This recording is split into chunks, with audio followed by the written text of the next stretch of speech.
اللہ تعالیٰ کو زبان اور دل کا سخت ہونا پسند نہیں، اسی لیے اللہ نے ان دونوں کو بغیر ہڈی کے بنایا ہے۔ رسول اللہ صلی اللہ علیہ وآلہ وسلم نے ارشاد فرمایا، کھانے میں عیب نہ نکالو، نہ پسند ہو تو مت کھاؤ۔ الحدیث۔ نماز کی شان۔ جب تم نماز کے لیے کھڑے ہوتے ہو، سر سے آسمان تک رحمت الہی گھٹا بن کر چھا جاتی ہے۔ فرشتے تیرے چہرے کی طرف جمع ہو جاتے ہیں۔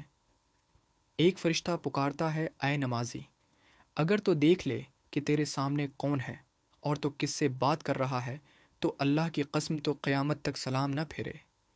اللہ ہم سب کو 5 وقت کا نمازی بنائے، آمین۔ رسول پاک صلی اللہ علیہ وآلہ وسلم نے ارشاد فرمایا، ماں کی دعا اولاد کے حق میں بہت تیزی سے قبول ہوتی ہے۔ حدیث نبوی۔ قرآن کی طاقت۔ سورۃ یاسین تمام خواہشوں کو پورا کرتی ہے۔ سورۃ رحمان چہرے پر نور لاتی ہے۔ سورہ واقعہ رزق میں کشادگی لاتی ہے۔ حضرت محمد صلی اللہ علیہ وآلہ وسلم پر درود بھیجنا۔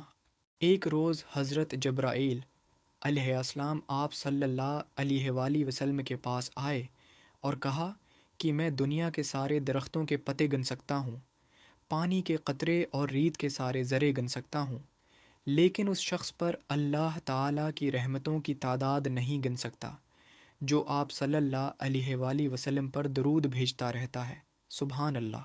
قیامت کے دن سوالات۔ رسول پاک نے فرمایا، انسان کے قدم قیامت کے دن اللہ کے سامنے سے اس وقت تک نہیں ہٹیں گے جب تک اس سے 5 چیزوں کے بارے میں سوال نہ کر لیا جائے۔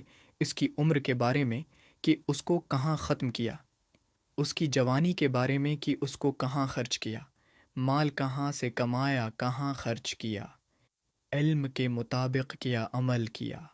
حضور پاک نے فرمایا، بد نصیب ہے وہ شخص جو والدین کی خدمت کر کے ان کی دعا نہیں لیتا اور لوگوں سے کہتا پھرتا ہے میرے لیے دعا کرنا۔ بد نصیب ہے وہ شخص جو صبح کے وقت سویا رہتا ہے اور لوگوں سے تنگی رزق کا شکوہ کرتا ہے۔ بد نصیب ہے وہ شخص جو نماز عشاء نہیں پڑھتا اور دعاؤں میں پرسکون نیند تلاش کرتا۔